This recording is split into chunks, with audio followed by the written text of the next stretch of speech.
You're listening to 91 Reasons, a journey into the twisted landscape of pop culture. Keep your hands and arms inside the podcast at all times. And now, the voice, Jeff Tucker.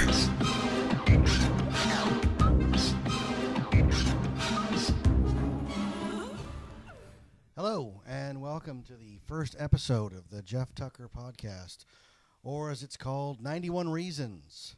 Reasons of which I won't divulge at this point. My name is Jeff Tucker. If you're listening to this podcast, you probably know who I am, or maybe you just stumbled on it by accident. Who knows? The quick rundown is that I am a writer. I work in the theme park industry. You might have heard me on the Season Pass podcast or some of the other podcasts I've done, but Season Pass is most notably where I've been. I got a lot of friends who do podcasts, and being a guest was a lot of fun, but it's weird because being a guest, you don't get to move the conversation where you want it to go. You're sort of being led by the host. The host leads the conversation, as well he should. It's his podcast or her podcast, and you know, my job is to add in what I think is interesting. So I'm going on a little journey here of putting up my own podcast just so that I can talk about what I want to talk about. Not that I don't on those podcasts. Sometimes it is fun to steer the conversation where you want it to go. Certainly when Doug and the gang came down a couple years ago to talk about theme parks and what they were gearing up for the summer, by the end it had devolved into a complete Star Wars conversation. It didn't help that he had Chris Gore there, who's a complete nerd like me and a movie buff. And to that end, I should say that I was born in the 70s. I did most of my growing up actually in the 80s. Became an adult in the 90s. But one of the main focus points of my life was, well, certainly it was the movies. But the reason it became the movies was that in 1977, I saw a commercial for a film called Star Wars. And it's weird to think that at the age I was at, it's almost as if I didn't exist before Star Wars existed. You have no recollection of the early years of your life, and certainly at some point, either something happens. Usually, it's sadly, a catastrophic event. But if it's a good event, it's this moment that sort of awakens who you are and defines who you're going to be. For some kids, it's a baseball game or some sporting event. I was never into sports, although I played Little League when I was young. I was never really into sports. I didn't quite get the deal of it. And certainly I get that there's some people out there, that's their thing. But my thing became the movies, and certainly Star Wars was the catalyst for that. There was nothing like Star Wars before. There had been a few big sci-fi movies like Logan's Run or Silent Running, but they came out before I was old enough to even know what it was. Star Wars came out, and it was certainly as if nothing mattered except Star Wars. And that's a combination of things. The film being completely amazing and wonderful and mind-blowing in its scope and what it was presenting. But also in that George Lucas stumbled upon this marketing thing that just sort of took off and made Star Wars fly off the screen. You could go see the movie again and again, which I did, or as much as my parents would take me. But Star Wars was one of the first real movies of the modern age that you could relive at home. A year after its release, they were getting ready as many of the toys as they could, and by Christmas 1978, there was no looking back as far as Star Wars was concerned. And when I see the pictures from that Christmas and myself, I'm holding all of these incredibly, at this point, rare vintage Star Wars figures. If I'd left them in the packaging, they'd be worth a lot of money, but they were worth more to me open because you were able to have these incredible adventures. And I can remember that first Christmas that Star Wars toys were available. I got the Sears Cantina adventure set with the blue snaggletooth. I got the Death Squad Commander. I got a Darth Vader, and I got a little die-cast TIE Fighter, so at least I had a vehicle. I think I might have gotten a dewback as well. I have to look in the pictures. And then my sister got the Princess Leia, which I quickly stole. But at least for the first few minutes of Christmas, it was hers. But Star Wars just became the thing. It became the focal point of most of the people around in that time. The boys I went to school, it became our lives. Every recess at school was spent playing Star Wars on the playground. Every spare moment was spent drawing pictures from the film and trying to remember it, and getting the story of Star Wars storybook and just poring over the pictures and being just transported every time you looked at it. Certainly, Star Wars has gone down as becoming one of the biggest motion pictures of all time. And to be one of those guys that saw it in the theater and just couldn't believe it. And I saw Star Wars for the first time at the Alondra 6 when it was a first-run theater in Norwalk. And I remember having to wait 2 hours to see it because by the time we got there, the showing that we wanted to see was sold out, which is so alien now because anybody can go to the movies now at any time and there's going to be a movie playing. There are so many screens and so many options that if you're not picky about what you see, or most of the time the movie's on 10 screens. I remember when they were building those big multiplexes, part of the campaign to build them was that they were going to reserve some of the screens for smaller movies, and that may have started out that way, but it certainly hasn't continued because you go down to the movie theater and the latest Adam Sandler movie is playing on 15 screens, and then there's 5 screens of something else. But back in 1977, you had to go get in line like everybody else, and the lines stretched all around, not only because there were less screens at the theaters, but there were just simply less theaters. The Alondra 6 was a great theater with 6 screens, which is more than the Cerritos Twin had down the road. It only had 2 screens. But my mom took me to the Alondra 6 to see Star Wars, and talk about remembering every moment and just not believing what you were seeing on the screen. Star Wars was presented in a way that everything just looked so real. And I know that seems funny now because if you watch any of the old VHS tapes or like I had on beta, you can see the flaws to the film, the green squares around the TIE fighters, and some of the original Cantina creatures don't look that amazing. But back in 1977, I was one of billions of kids around the world that we bought every second of it. And from that point on, all the girls you met were Princess Leia, and you were either Luke Skywalker or Han Solo. And it just became what you did. For me, I identify with Luke. I wanted to be Luke Skywalker. I wanted to be the guy that found out he was destined for bigger and better things. I mean, what kid hasn't dreamed of that, And certainly in a podcast down the line, once I've done 3 or 4 of these, I'll get into how that actually, in some ways, came true for me when I found out that everything I had known about my origins was a lie and that there were other stories to be told. But I'm talking about Star Wars because I am a huge Star Wars fan. I collected toys from the first film and collectibles as much as I could get. My mother was an incredible enabler for Star Wars memorabilia, as long as I understood that was all I was going to collect. I didn't have G.I. Joe. I certainly didn't have Masters of the Universe. What I had was Star Wars toys, and I had just about all of them. When I look back at my childhood, I realized there were only a few key pieces that I didn't have in my collection. Some of the bigger ones, the remote control Sandcrawler, and then some of the harder to find die-cast vehicles and such. But most of everything else, from, of course, the Millennium Falcon to the 3-level Death Star to the talking troop holder, I had every Star Wars toy that was out and every figure that was out. The only time I lost track was later in the run when, you grow up and they don't seem as important, and you buy a few of them and then you put them away, but you don't really, I did stop collecting about 1984, 85 when the line really started to end. But in 1977 and then moving into 78 when the collectibles came out, it's hard to imagine a time when a movie would play for over a year in the theaters. Star Wars played for over a year in the theaters. It's amazing in a time right now where a movie comes out and it's basically just the commercial for the DVD release, because you can go see it in the theater or you can wait. In some cases, I've seen a quick turnaround of 6 or 7 weeks before it's available for home, whether it's a download or a disc or a rental or a purchase or whatever. And that's pretty amazing. Now, for a while, I worked at a video store. I worked at a couple of them, and to see the time frame of how a movie goes from mega touted release to just another movie on the shelf seems to get shorter and shorter.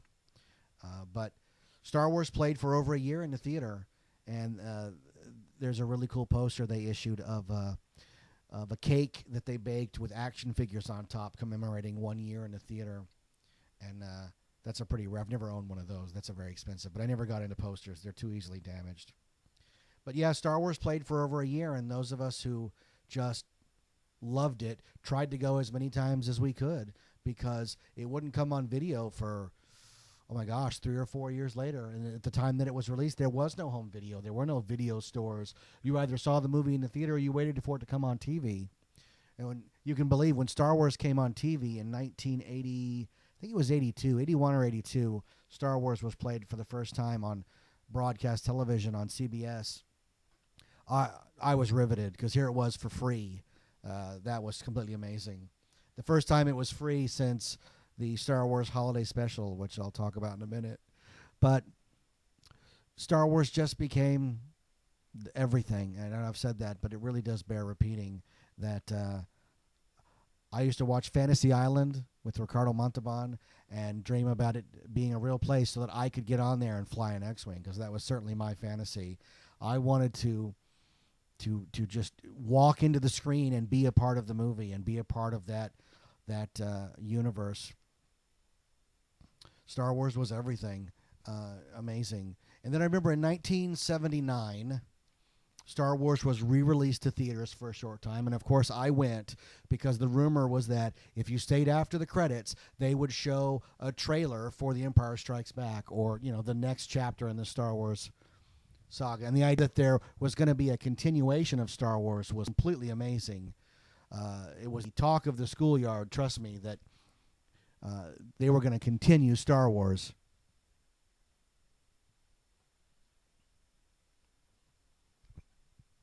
And it was probably blasphemous to say at the time that you thought the sequel would be better than the original, but boy, did it turn out to be the case. For a number of reasons, The Empire Strikes Back, when it was finally released in 1980.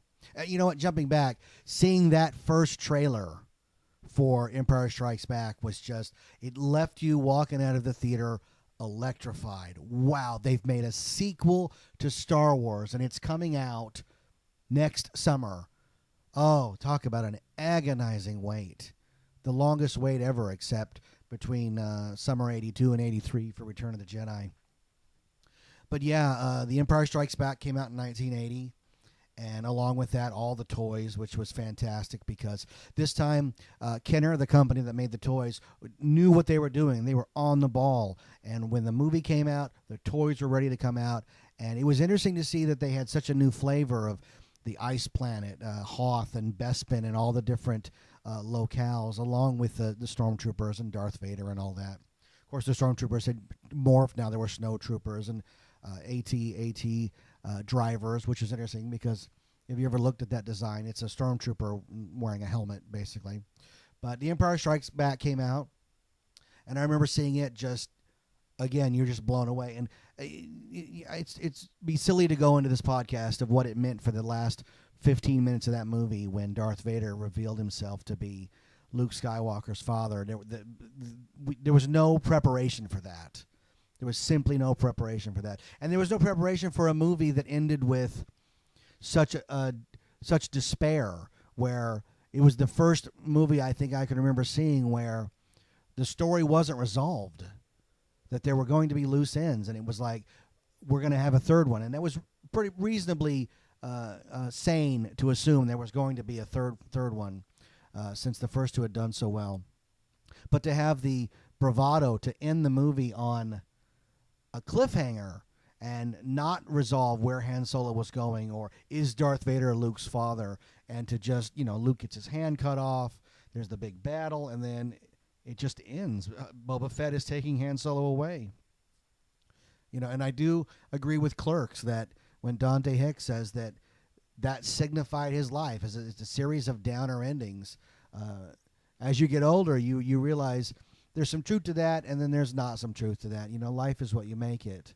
But in the summer of 1980, The Empire Strikes Back came out, and nothing was the same. The things we saw in that movie, Han Solo using a lightsaber to cut the Tauntauns open, or the AT-AT battle, which seems really quaint now because it's all stop motion, but what an amazing piece of filmmaking, all stop motion, basically a tribute to Ray Harryhausen with this archaic way of doing things, but it looks so amazing, and that's the combination of all the hard work that went on that sequence, and the idea that we were so invested in the characters that we were willing to believe just about anything that they did. And there's no truer example of that than the appearance of Yoda in that film, where it really is just a puppet.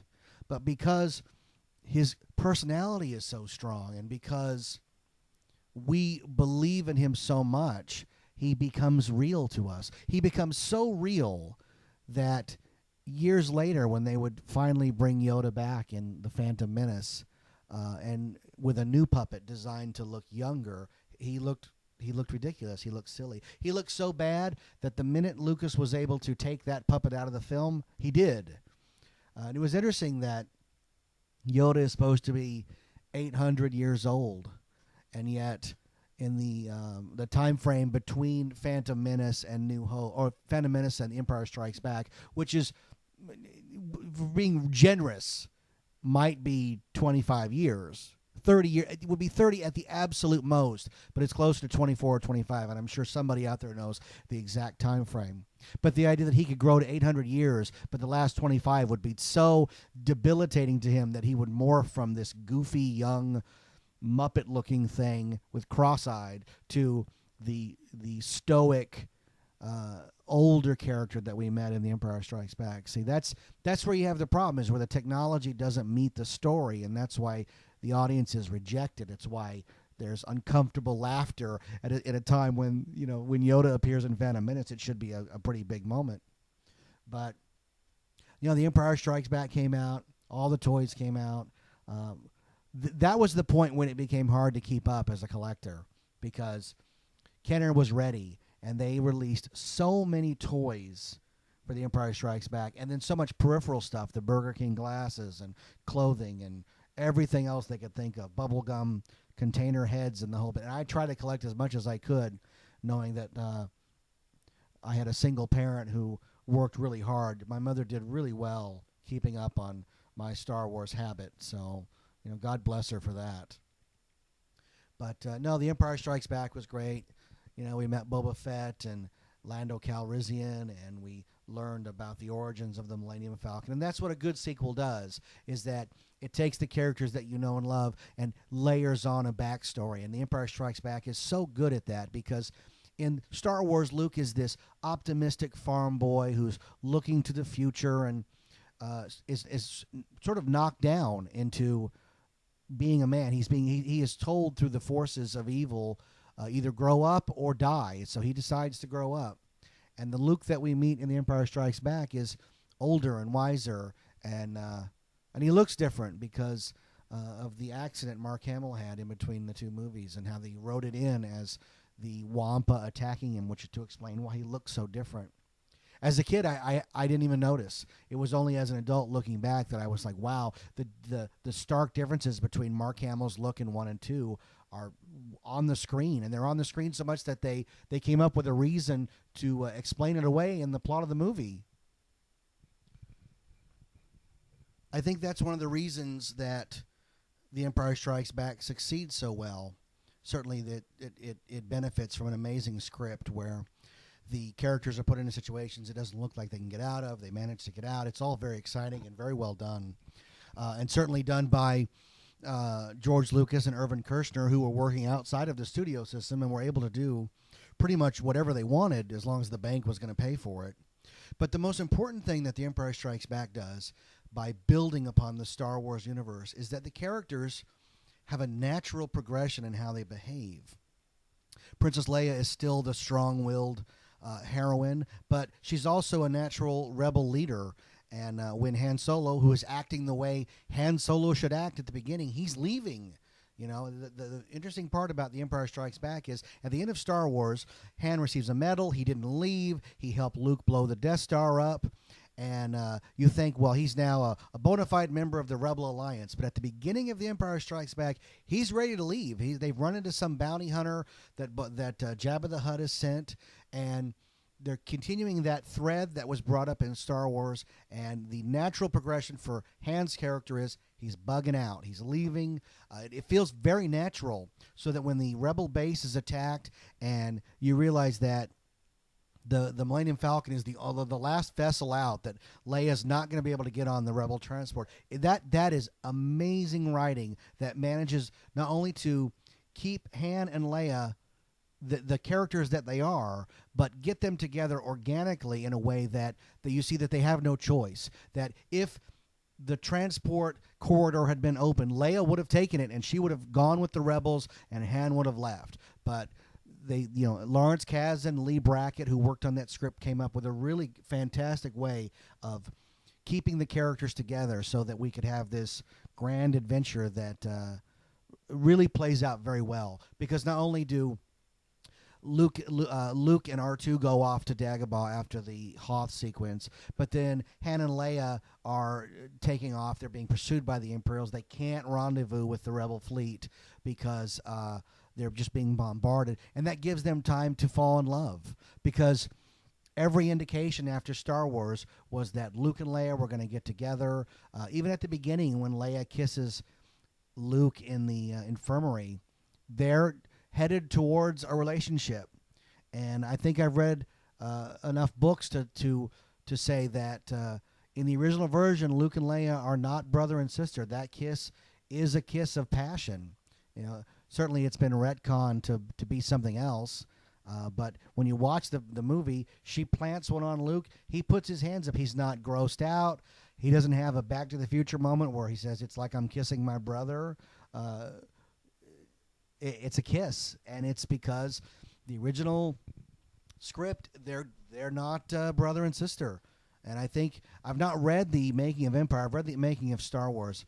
The making of Empire has just eluded me, and now that the making of Jedi is out, I would certainly have more insight into that. But I'm sure that's been talked ad nauseum over and over again. So this is just basically my take on it. But I remember reading also that Anakin and Darth Vader were different people at some point, and it was only thought of at the last minute to make Anakin Darth Vader. Which is why in the special edition of A New Hope, I like to call it Star Wars because that's what I know it as. But if I call it Star Wars, people are not going to know which film I'm talking about, since it's been drummed in our head for so long that movie is called A New Hope. Forgetting the fact that when it was released in 1977, it didn't say Episode 4. It did say A New Hope, but it didn't say Episode 4. But the characters behave the way they're supposed to behave, and that's what makes a good sequel, is that they continue to behave. They've learned whatever lesson they had to learn, and for Luke it was growing up. For Han it was taking on responsibility, and I would assume for Leia it was simply letting someone rescue her because she just couldn't get out of that situation on her own, and she's so strong-willed that was probably a very bitter lesson to learn. It's not shown in the film at all, but I'm sure that's part of it. Think of Toy Story 2, where at the beginning Buzz and Woody are still Buzz and Woody. There's no big personality change. And then contrast that with the second Matrix film, Matrix Reloaded, where at the end of the first Matrix movie, Neo is a god. He is waving his hand and the bullets are disintegrating. They're turning into code. And in the second film, it opens with him having a big fight with these agents again. And he makes some offhanded comment about how they're upgrades. But he's a god in the machine. He should be able to just wave his hand and disintegrate them. The idea that he was fighting him within the first 15 minutes of the second Matrix, your brain tuned out because the characters aren't acting the way they're supposed to be acting. They're not using the newfound power they had or behaving in the way with which we've grown accustomed to them behaving. Sometimes they invent things for characters to overcome, such as in Back to the Future 2.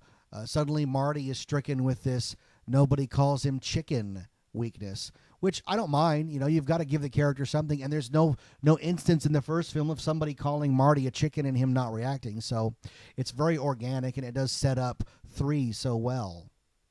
But no, that's the reason Empire Strikes Back is so good. It has a great script. It continues the adventure in a real organic way. It ups the stakes, shows new things. It's fantastic. And that's coming off of the Star Wars Holiday Special, which was released in '78, in between Star Wars and Empire. And I don't know the full story behind the Holiday Special other than I watched it as a kid.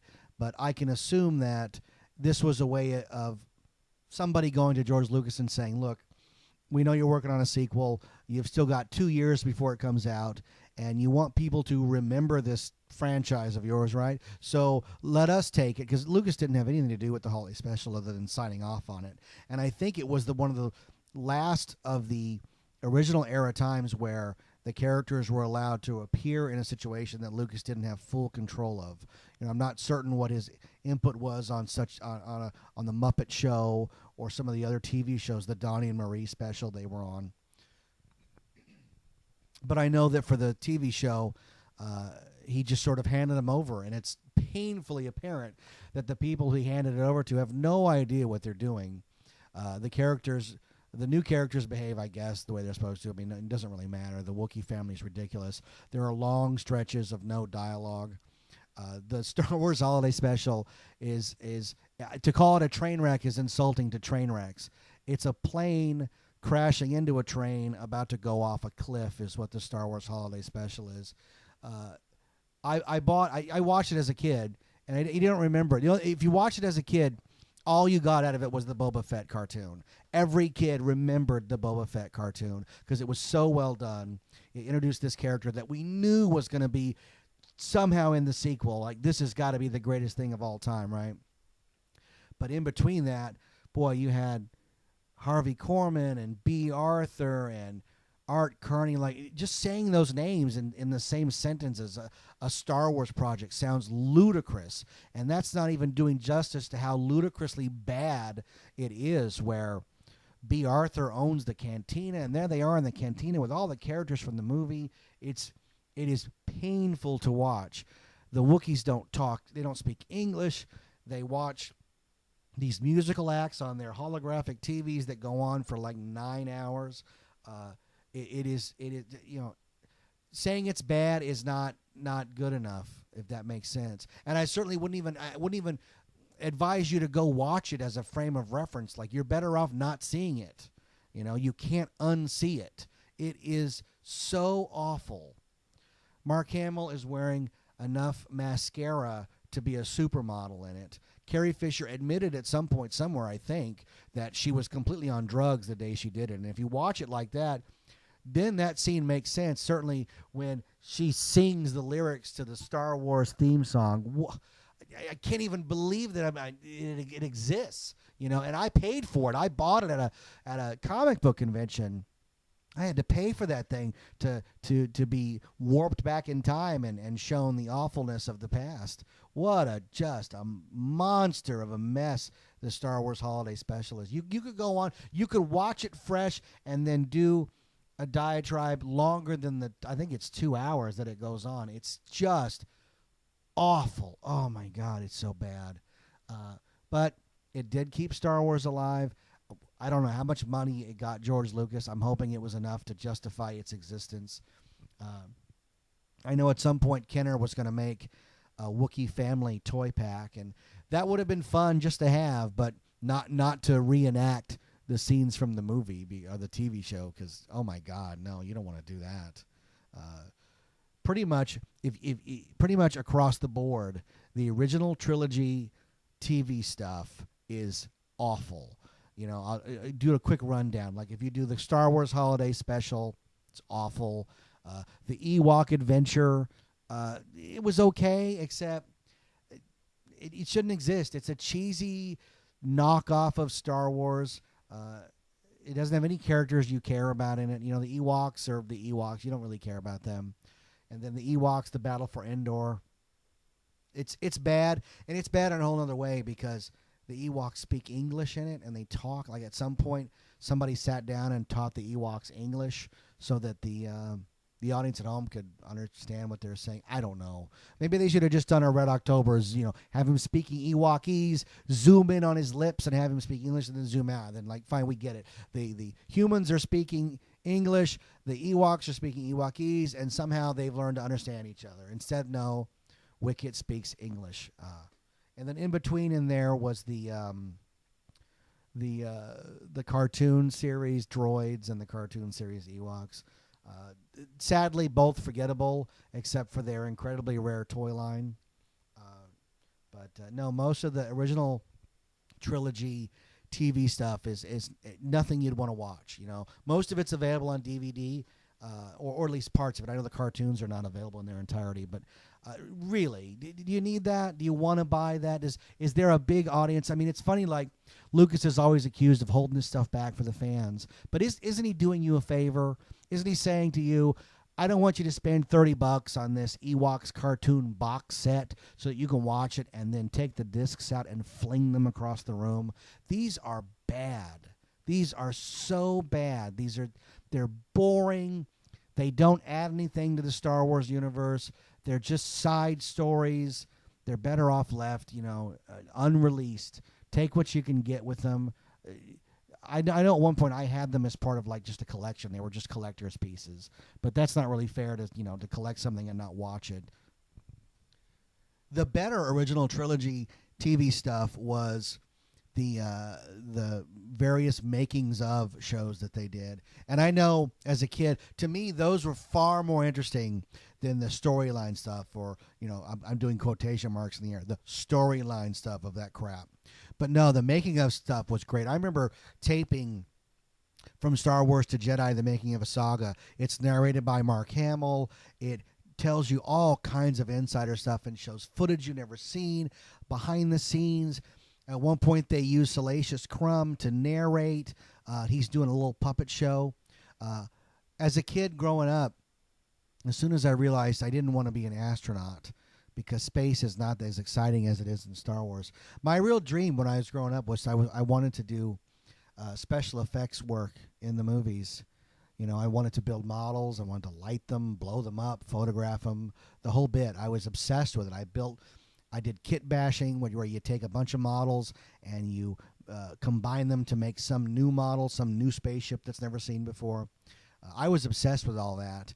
I loved model work. I loved taking the store-bought models of the X-Wing, the TIE Fighter, the Shuttle Tidarium, building them so they look just beautifully, just real, light them up, photograph them. I loved doing all that. And for years, that was my goal in life, was I wanted to work at ILM in the model shop.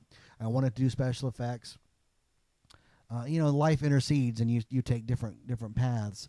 And it's interesting that I might have been saved at some point, because I know there are still some model shops around, but for the most part, model work is dead. It's not like it was in the old days. You look at some of the behind-the-scenes shots of ILM, and their model shop is, it's a football field of model kits and work and creativity and hands-on craftsmanship. And unfortunately now it's all CGI. Everything is done CGI. Even if you could do it well in a model, they will still do it in CGI because it's cheaper.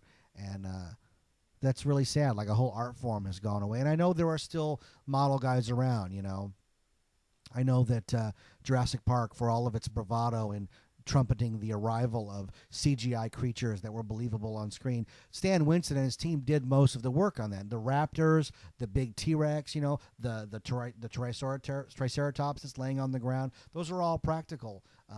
But, for the most part, that industry's dead.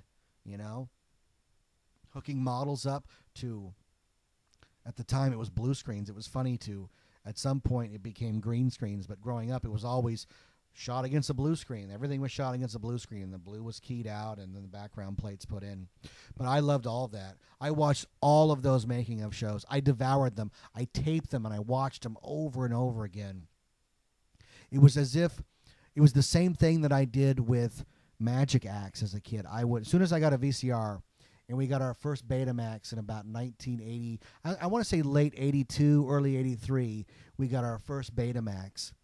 And that was just, talk about opening your whole world up, and movies were available to watch whenever you wanted as soon as they came out. That was truly amazing. And later on, I'll do a whole show about my time working at the video store and my memories of that Betamax and what movies I were in and what they meant to me, because there's some fascinating stuff there. But for the sake of Star Wars, I used to tape the special effects shows. I used to tape magic shows, and I would watch the magic shows until I figured out how the magic was done.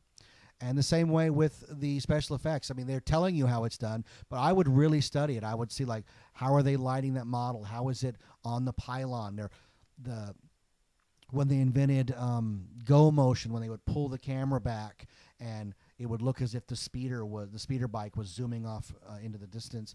I loved all that, watching the video. I think, what do they call it? A Videomatic. They did a little mini movie with action figures of the speeder bike chase. They had built trees and speeder bikes out of tubes, and they were flying them on wires. And I watched that thinking, I want to do that. I want to make that right now.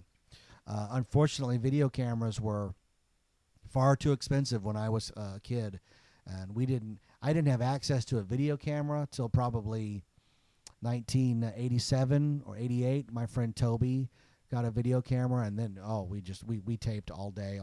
I mean, it was the greatest thing ever. We were finally making movies. If we had access to it earlier, I probably would have become a filmmaker, because I would have made 30 or 40 movies by the time I was 15. But no, we didn't get that camera till late, so I didn't have access to make all those. Now it's funny because I made all the stuff up to that point. I made all the models. I painted things.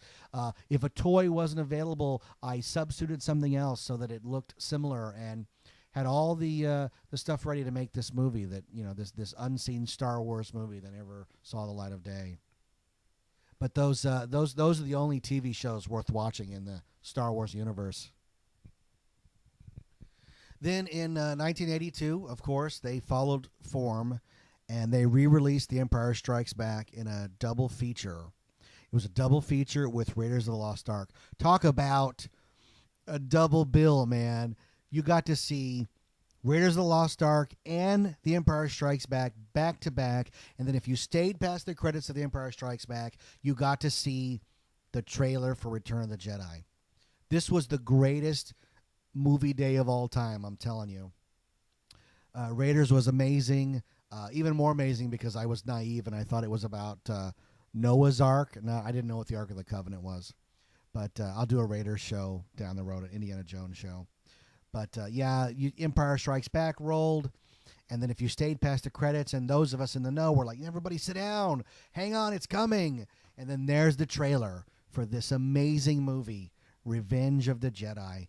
And they showed glimpses of Luke as a Jedi, and Leia in her metal bikini, Gamorrean guards, all this stuff. We didn't have names for it.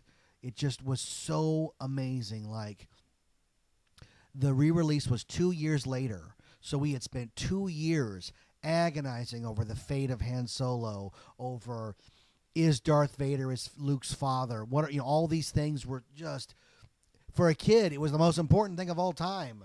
And then at the end it said coming next summer, and talk about the biggest disappointed groan in the history of the world. That was it, that theater. People screamed. We couldn't believe we had to wait another year for that movie. It was the longest year ever. We speculated. We used our action figures to act out what we thought that was going to be, but nobody knew. And then I remember around, it came out Memorial Weekend, 1983. The title had been changed to Return of the Jedi, of course, because Jedis don't take revenge. And I remember I was part of a program at school called GATE, which was Gifted and Talented Education, which meant that 1 week out of every school quarter, we went to another school, the smart kids, quote unquote smart kids. And we were given this different kind of education. It was much more geared toward creativity and It was for us kids who actually liked homework. That yes, we were out there because the homework was huge. There were projects that were just enormous. But I can remember going that week, and one of the kids had the Return of the Jedi storybook. Now, this is before the movie came out. This must have been late April, early May, and this was the talk of the schoolyard. This kid had the plot of the movie. He could tell us if Darth Vader was really Luke's father. He could tell us what those things were we glimpsed in the trailer. And you know what? I resisted looking at the book. I didn't want to. Even back then. It's funny now, like I don't really care about spoilers now. I've written so many things that very few storylines can be spoiled because I can tell you what's going to happen next. It's why movies like The Sixth Sense or Fight Club, when the twists occur, I'm riveted because I love that stuff because you don't see that coming. But yeah, back in 1983, I wish I knew that kid's name. I want to say it was Jason, this guy named Jason George, but I could be wrong. It could have been a kid from another school. But no, he had that storybook, and we looked at it like it was absolute gold. He had all the answers right there. And a lot of kids looked. A lot of kids couldn't help themselves. But I resisted because I wanted to see it. And I can remember, I was finally, at the time of Return of the Jedi, it was released, I was 11. And I can remember begging my mom, like, we've got to see this movie. And again, you're talking about a time period where even in 1983, there weren't a lot of movie theaters around. It was still, if it was a big mega movie, and there was usually like one or two of those a year, nothing as big as Star Wars. But if there was a big mega movie, you were going to have trouble getting into the theater. It just was the way things were. And it came out, Return of the Jedi came out on a Wednesday. And I know that my goal was to see it before that Monday at school, because that Monday at school, then every kid was going to be talking about it. And I had to have seen it because I proclaimed myself the biggest Star Wars fan at Loretta F. Lampton School. Trust me. I had the Star Wars lunchbox. Even in 1983, the Star Wars lunchbox. I had a pair of Star Wars short pant overalls. I can't describe to you how awful these looked. But they were overalls, but they were shorts, really short, especially because I think they were made for younger children. And since I was so tiny, I wore a lot of younger kids' clothes because I was really short. There are those who say I still am, but back then I was really short. And I used to wear these Star Wars short pant overalls. I think if I had a picture, I would want to reach in and beat myself up for wearing them. But I also had Star Wars shoes and Star Wars shoelaces along with my Star Wars lunchbox and thermos. And I would guess inside that lunchbox there was probably 2 or 3 packs of Star Wars cards, because every Sunday my mother would bribe me to go to church with her by telling me she was going to take me to the liquor store afterwards and get a couple packs of the trading cards with gum. With gum, remember, that big, thick piece of wood that was colored pink and was supposed to be gum, and you'd put it in your mouth, and I think it was a shared pretend. You know, the company pretends it's gum, and I'm going to pretend by eating it that it's gum.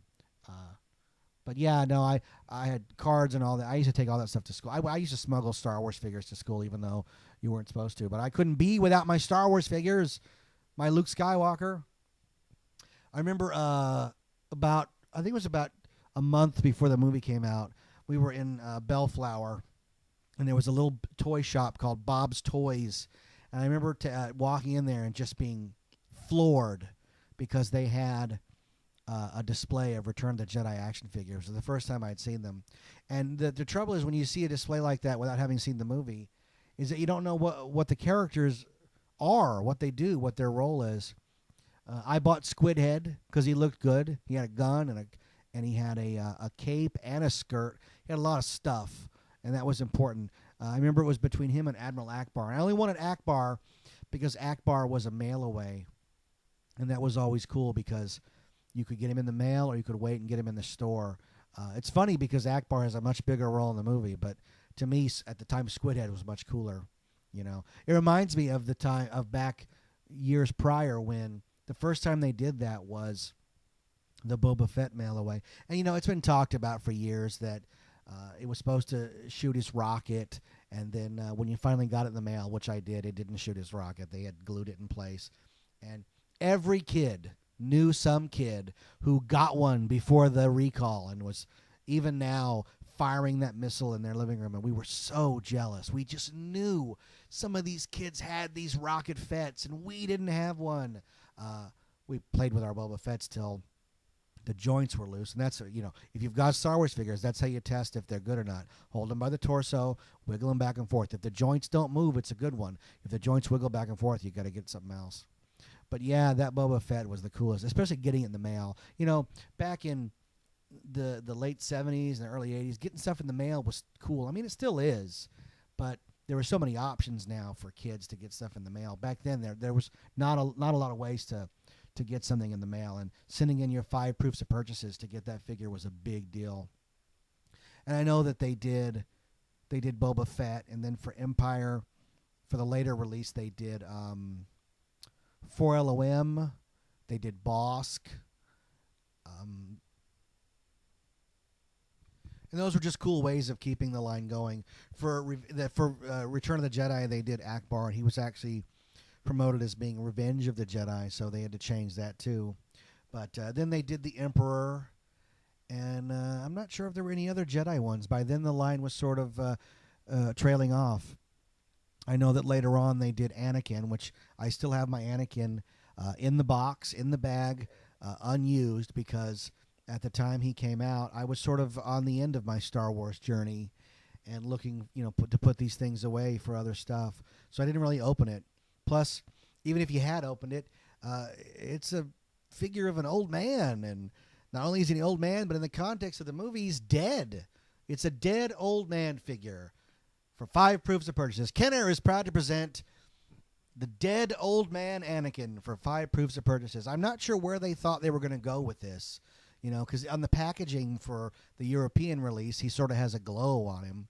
But the American release, it's a figure that doesn't exist in the movies. It's old Anakin alive, where he wasn't. He never looked like that. It's an interesting figure release. And I know that later on they had planned the Yak Face promotion that never happened, and that's what made that character so legendary. And most of us Star Wars collectors, it wasn't until the early 90s that we even knew there was a Yak Face. If you can imagine a time before the internet, it was hard to get news like that, especially toy news. It was so specialized, There were no toy magazines. There was nothing. Toy collecting was not even a big deal back then. So not a lot of people even knew there was a Yak Face. The Europeans got it, and wasn't really talked about.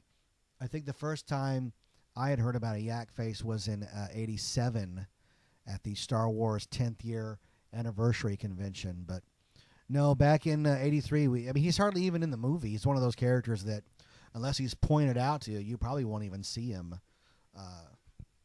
But I can remember that first weekend of Return of the Jedi's release, just, begging my mother to take me to that movie. And my mother did, to her credit. Again, she was a fantastic enabler of my Star Wars habit. We ended up seeing Return of the Jedi at the La Mirada Mall Theater, which doesn't even exist anymore. Much the same way I think Alondra 6 is going out. I saw Empire at the Alondra 6 too. So I think my original Star Wars movie viewing places are all gone. But yeah, we went to the La Mirada Mall, and it was an 11 o'clock showing on Friday night. And the line was around the building even 2 days after its release. Jedi had lines for weeks after its release. But my mom took me, and we didn't get out of there till after 1 in the morning. And I just, I can remember it like it was yesterday, being in that lobby and getting popcorn and sitting down to see the movie and having it unspool there on the screen and everything being answered. Everything in the Star Wars universe that had been brought up in 1 and 2 is pretty much tied up in a neat little bow at the end, where Anakin Skywalker gets redemption and Luke truly becomes a Jedi. Han and Leia get together. The Empire is destroyed. What a fantastic way to end it, And that's not saying that Jedi doesn't have its problems. Certainly it does. It's the first the first Star Wars movie, of the first 3. Jedi is the one that you can tell that when they sat down to make it, they for the first time, they had toys in mind. They knew going in that they were going to make toys, that everything they designed arguably would become a toy. And I don't think there are very many things in Return of the Jedi that didn't become toys. Even at the initial release, there were some oddballs here and there, but, they made the Imperial shuttle from the first few minutes of the film to the Ewok weaponry used at the end and the Scout Walkers. I mean, there were some reused molds, obviously. But for the most part, you can tell when they sat down to make this movie that they finally knew they were not only making a movie, but they were making merchandise. And that's why everybody knows what an Ewok is, but the word Ewok is never mentioned in the film once.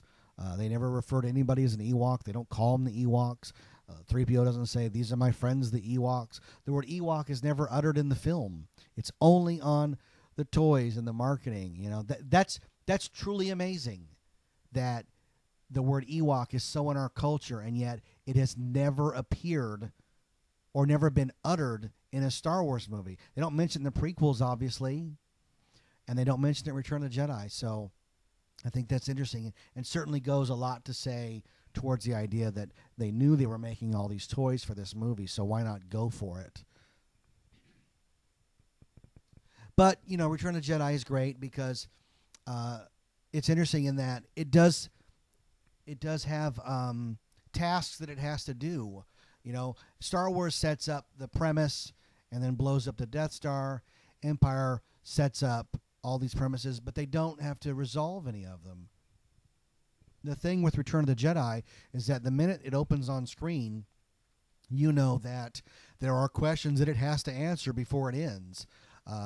That's why the third film in a trilogy is either the greatest or the worst of the set, because there's very few surprises in it. It's very rare that the third film in a trilogy has secrets to share with you, because by that time you just want answered the questions you had from 1 and 2. Is Darth Vader his father? Yes.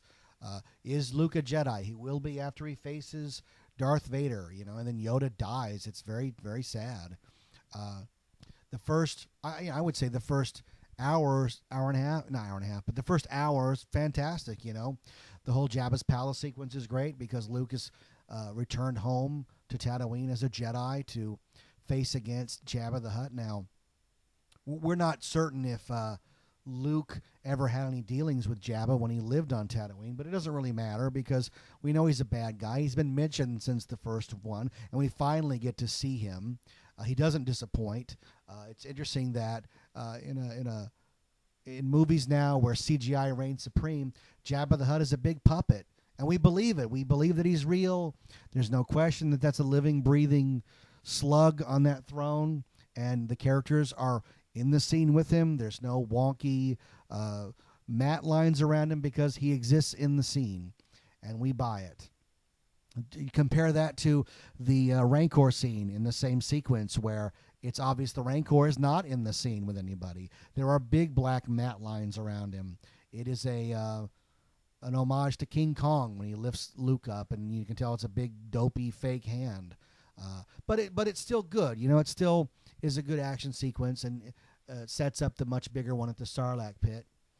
I think Boba Fett goes out pretty easy. Everybody else thinks the same thing. But from a writer's point of view, I would argue that the better solution for Boba Fett at that moment would have simply been to ignite his jetpack and take off and not fight.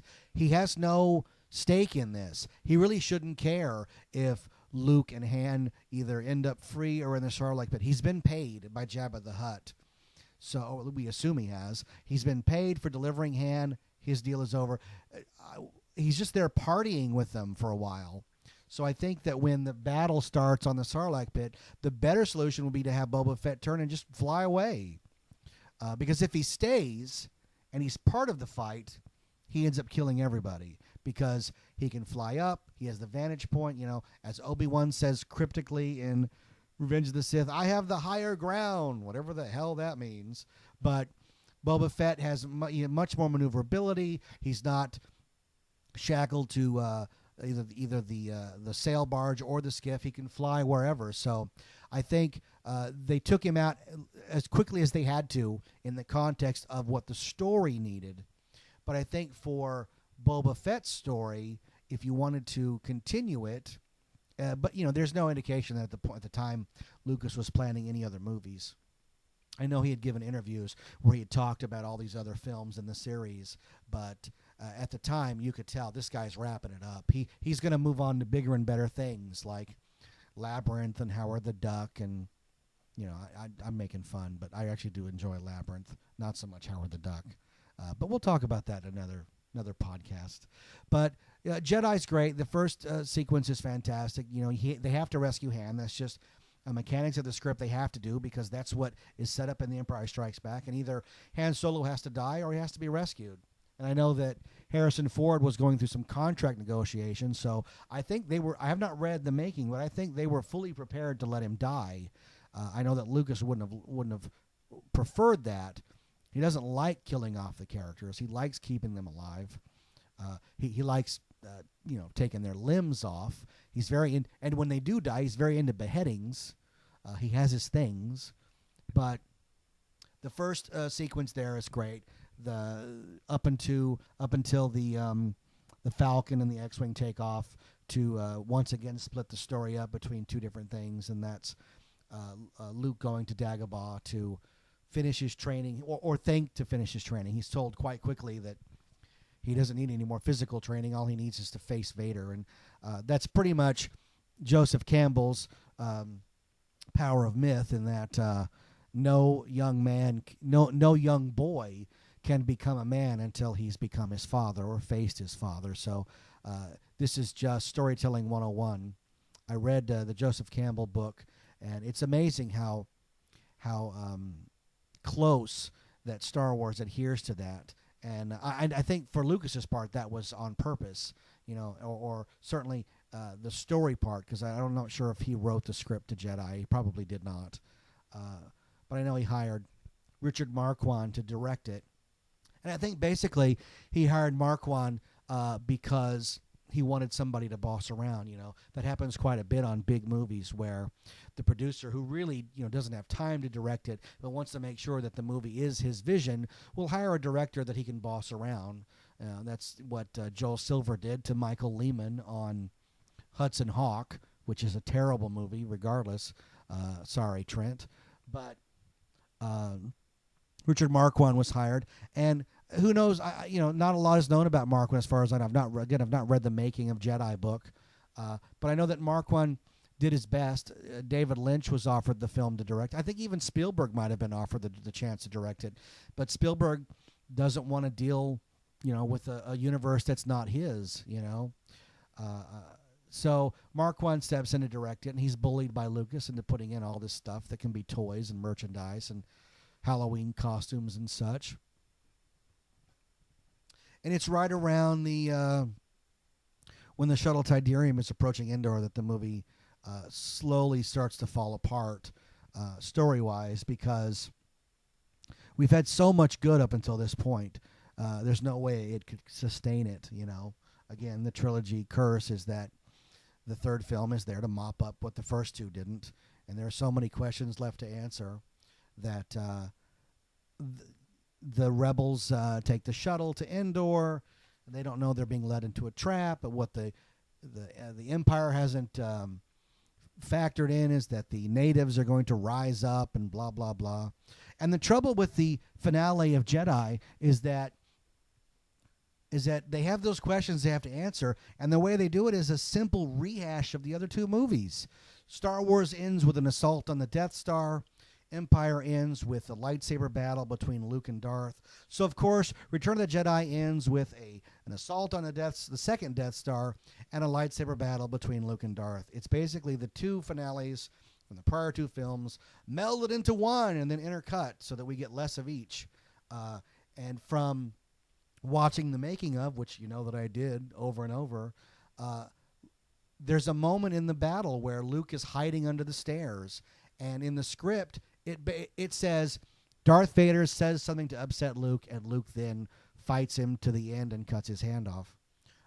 That as a writer always amazed me, because you're supposed to know where your story is going. You should know what's going to set Luke off when you're sitting there writing it. I can't believe that was something that they came up with at the last minute on the set. And I'd like to read the Jedi book just to see where that moment came from, that they simply did not know what would upset Luke.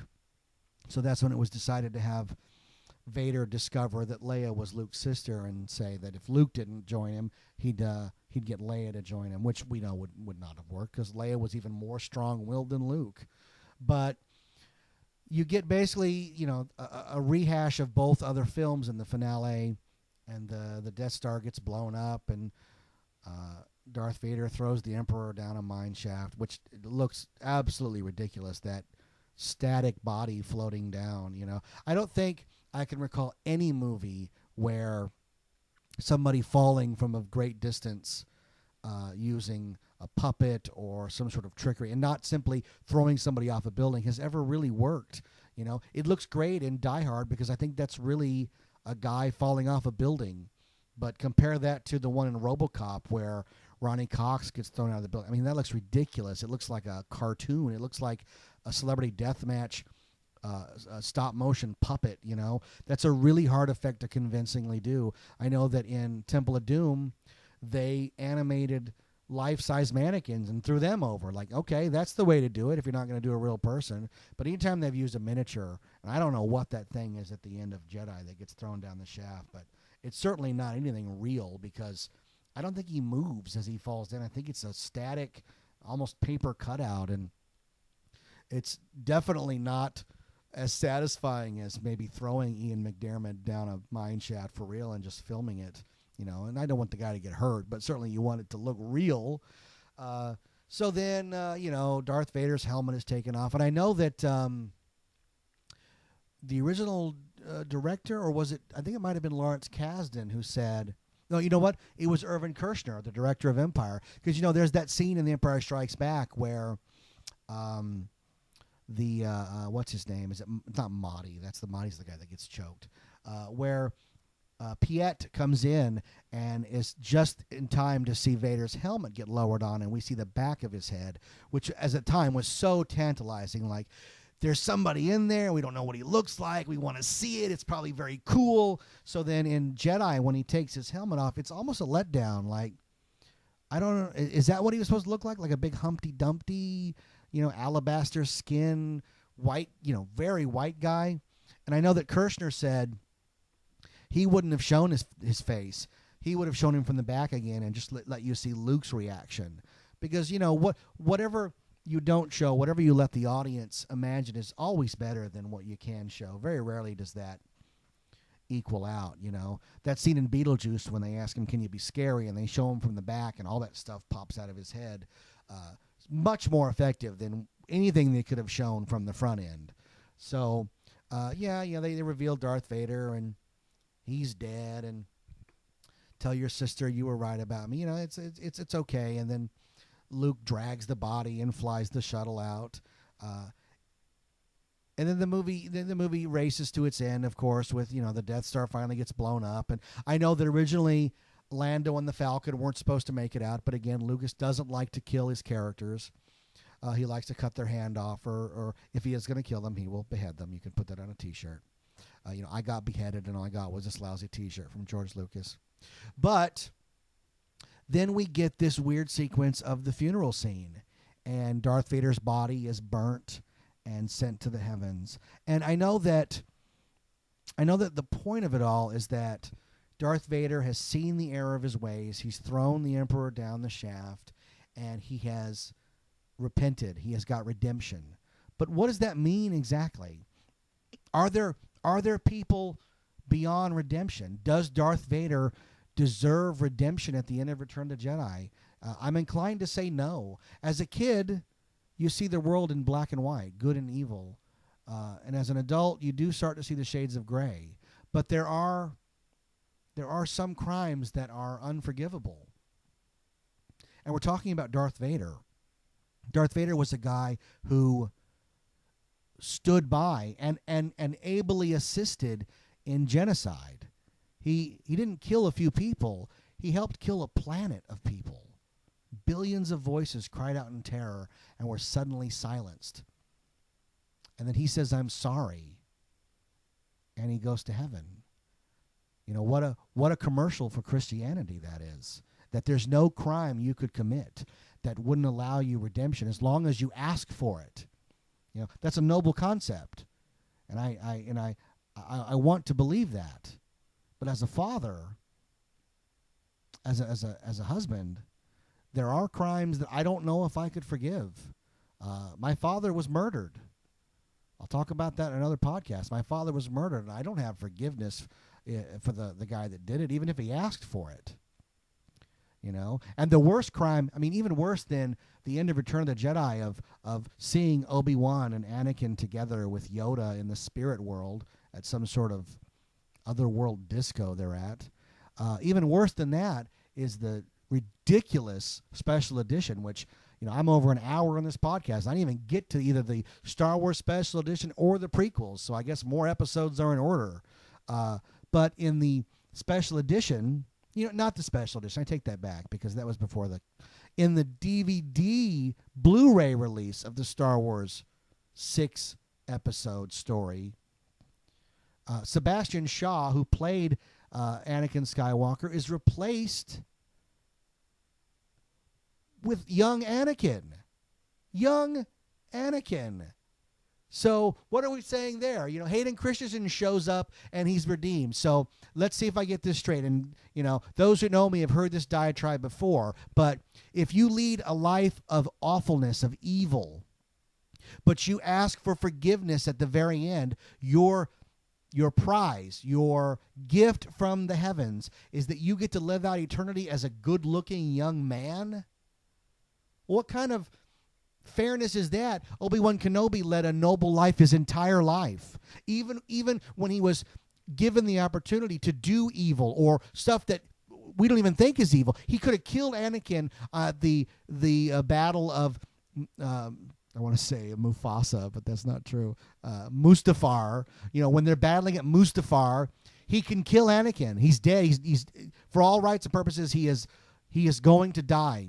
But Obi-Wan does not deliver the death blow and instead walks away. Probably the worst mistake he's ever done. But as a Jedi, he doesn't have any choice because he's leading a righteous life. And after that, he watches Anakin's children get born, and then he takes young Luke, gives him to the Owens, and then spends the next 20 years in the middle of the desert, forsaking all his friends, his life before that, just to watch Luke grow up and make sure that nothing taints this young child who had nothing to do with the evil that came before. And Obi-Wan's gift for that, his reward, is he gets to live eternity in the heavens as an old man. That's what I can't figure out. I don't understand the replacement of Hayden Christensen as Anakin at the end. It makes no sense. It negates everything that these people fought for. There's nothing you can do to convince me that Anakin Skywalker is a character worthy of that kind of redemption. He just isn't. He's and understand this. I've not gotten to the prequels yet, but you can't touch on this subject without getting into the prequels just a little bit, because in the context of A New Hope, Empire Strikes Back, and Return of the Jedi, the crimes that we've seen Vader commit, let's go through it, right? He chokes a man to death, right? He does that, and then he takes over Bespin. He's just an all-around, he shoots down all these pilots at the Battle of Yavin. He takes over Bespin. He kills the Hoth rebel soldiers. You know, this battle there's all kinds of carnage. There are people dying, all the direct result of his orders. And he cuts Luke's hand off. Forget about that. He tortures his own daughter on the Death Star. This is a guy who's all of these crimes, even one of them would put you in prison forever, if not the death penalty, right? So if you just take that at face value, he doesn't deserve the redemption that he gets at the end of Jedi. He doesn't deserve to go to heaven. At the very most, he deserves to just go to purgatory for another 1,000 years to pay the price for all the crimes he's committed. But when you factor in the prequels and the idea that at the end of Revenge of the Sith, he commits the one unforgivable crime. He kills the children. he kills the younglings. There's that shot of him walking in to the youngling sleeping area, wherever they're hiding, and that kid comes out and says, "Is everything okay?" And there's that extended moment of Anakin turning on his saber and the kid looking at it, and you realize he's going to kill all of these children. He's already shown he's capable of it, because in Attack of the Clones, he kills an entire settlement of Tusken Raider. He admits to it on camera. He killed men, women, and children. And then in Revenge of the Sith, he kills the Jedi children-to-be, the Jedi-to-be children. And for that, he is rewarded by living out his existence in the afterlife as a young man. This is the worst message the Star Wars films have to offer. It makes zero sense. Absolutely no sense. Darth Vader is a character that doesn't deserve that kind of redemption. He just doesn't. You know, if you're going along those lines, I mean, the only comparable villain would either be Hitler or Saddam Hussein. These are guys that have committed genocide. They killed an entire generation of people. They don't deserve redemption. You know, it's a weird message, and it's even weirder when you look at how the story progresses and the different spin-offs. And my kids just ended up watching the Clone Wars cartoon where Anakin is presented as a hero. It's the most bizarre thing I've ever seen. Like, there's no mystery that he's Darth Vader. So we're watching this cartoon series where he's the good guy. And I know that they came out at some point and said that the Clone Wars weren't canon. And we knew that because if they were canon at some point, Ahsoka, his Padawan, would have had to either be killed or left in hiding forever and never show her face again. But we knew that they weren't going to meet up with Revenge of the Sith, because those take place between Attack of the Clones and Revenge of the Sith. But to have Anakin and even the Stormtroopers portrayed as good guys in that cartoon show, it's like you watch it and you can't figure out who you're supposed to root for. Who are the good guys? Who are the bad guys? In the context of the show, they're the good guys, but in the long run, they're the bad guys. You're reminded of Tyler Durden, who said on a long enough scale, the survival rate of any living creature drops to 0. Well, in Star Wars, the survival rate of any good guy not becoming a bad guy drops to 0. Because they're all bad guys. The entire Clone Wars they're all on the wrong side. You know, I know the new show coming out is the Rebels, and maybe that'll, be a little different. Again, we're still in that weird non-area between Revenge of the Sith and A New Hope. They simply won't do things after. We'd always dreamed they'd do things after Return of the Jedi. At least we're getting a new film. Episode 7 takes place after Return of the Jedi, and I know that.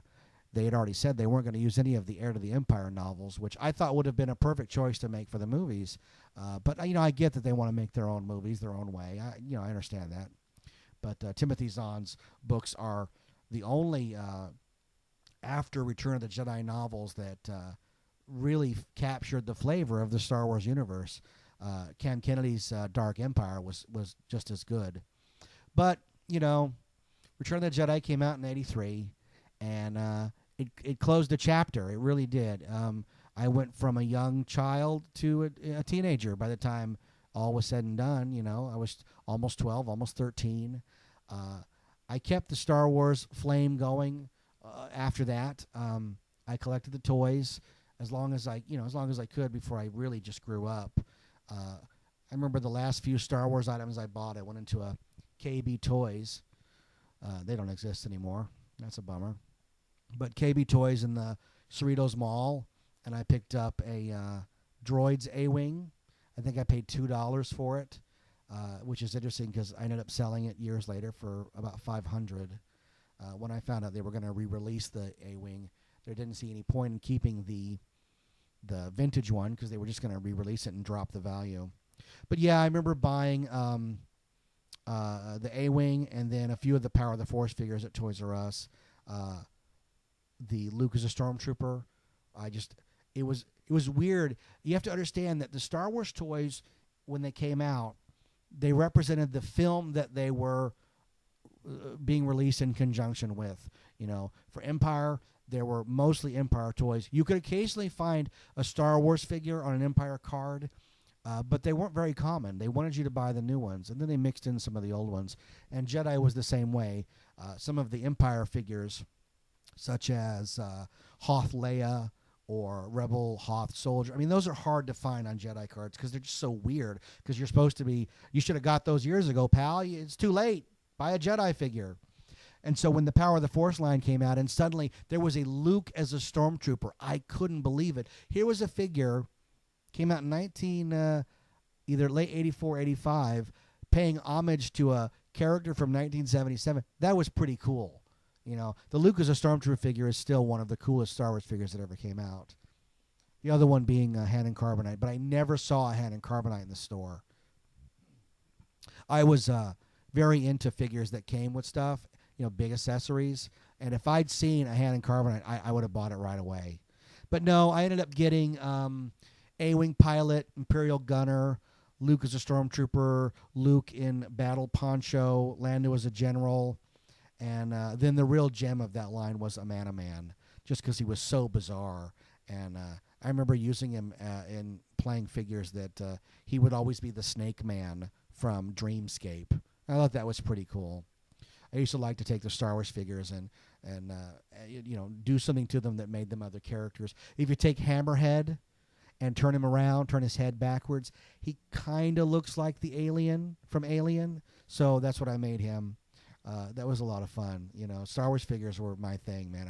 We still have a bunch around here from my childhood, and those are just like little memories. Each one, adventures that I had. You know. In 79, I got the 12-inch Luke, and I just thought that was the greatest toy ever, you know, because he had those cool boots and the grappling hook belt and all that. Yeah, Star Wars toys defined my childhood, every one of them. I had the Ewok Village, the Imperial Shuttle, the AT-AT, the Rebel Transport, all the carry cases from the vinyl ones to Darth Vader to C-3PO.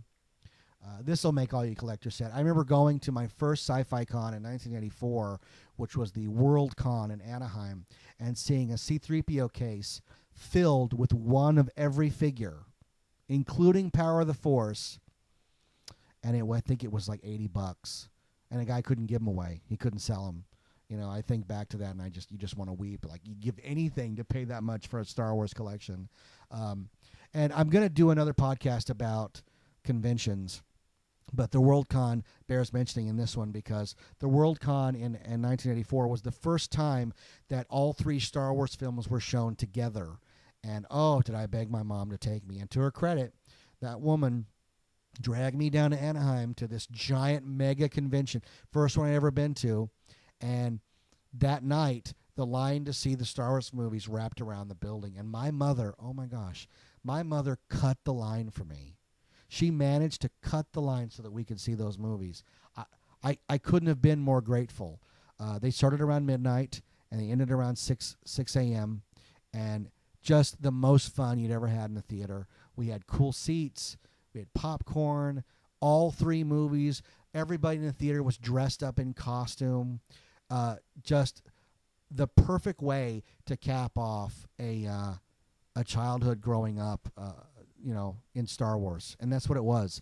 I was the Star Wars generation. I can't make it more plain than that. Star Wars was everything. And to cap it off in 1984, I think I had just turned 13, and there we were watching all three movies back to back to back. I still have the button. I'm looking at it right now. It says, I sat through the trilogy, September 2nd through 3rd, 1984, LA Con 2. And I was 13 a week later. That was a fantastic time. Collectibles, costumes, you know, cosplay before it was cosplay. It was just people in costume. And then all three Star Wars movies.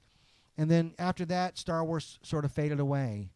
I know that Return of the Jedi came out on videotape in 1985, and that was pretty much the end of it. There were no more releases to be had. There were no more movies on the frontier. Like I said, Lucas had moved on to Labyrinth, and then Howard the Duck, and then Labyrinth. Something like maybe I think they were the same summer, even 86, and you know, Willow, and I think Star Wars just sort of took a back seat. I didn't have I think my final Star Wars moment was 1987 at the 10th anniversary convention. But I'll go into a convention show, a few shows down the line, because I've gone to a lot of conventions and had a lot of adventures. But this is about Star Wars, and it's specifically about the original trilogy and what it meant, and how I look on those times as the greatest times as a kid. Grabbing a lightsaber and playing Star Wars. My friend Carl Harmon was always Han Solo. He had a vest and a Han Solo blaster, and I had a big belt and a lightsaber, and we were Luke and Han, and it was the greatest time of all. And Star Wars, as much as they've changed it, as much as they've screwed with it over the years, nothing can take away what it meant back in the early days and what it meant to be part of the Star Wars generation.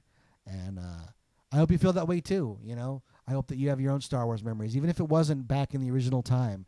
As long as you're able to dig up those old VHS with the original versions on them and watch them where where Han shoots first and where there's no Jabba the Hutt in Star Wars and everything is just as it was filmed that day.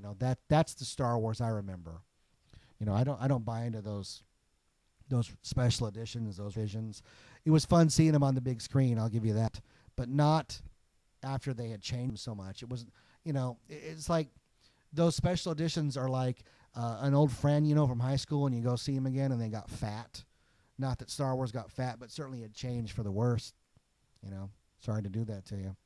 But hey, I hope you enjoyed this. I hope to have more. I hope to have an episode a week for as long as I can keep doing this, as long as I can get the house to myself so I can record one. You're listening to 91 Reasons with Jeff Tucker. That's me. I'm the voice. You can find me on Facebook. You can also find 91 Reasons on Facebook. I am the author of 3 novels. The first one is The Sixth Key. The second, the sequel, The Lost Station, and my new novel, the third novel, The Infinite Backward, are all available on Amazon.com.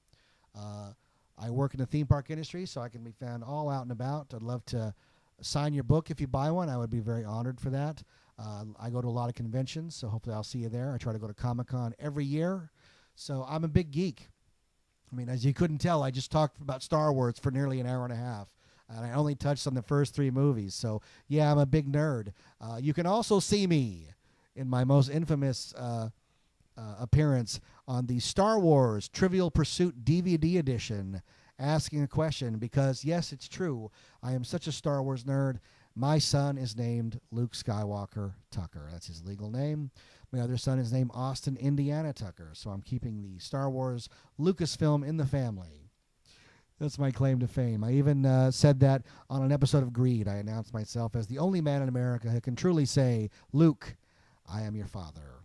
I'm Jeff Tucker. Thanks for listening. And if you've got this through iTunes, the best way to support the show is to leave us a good rating, tell your friends about us, share the podcast. Have a great day. I'll see you next episode. Thanks for listening to 91 Reasons. Please subscribe and leave a review on iTunes. Find us on Facebook. Is anyone even still listening?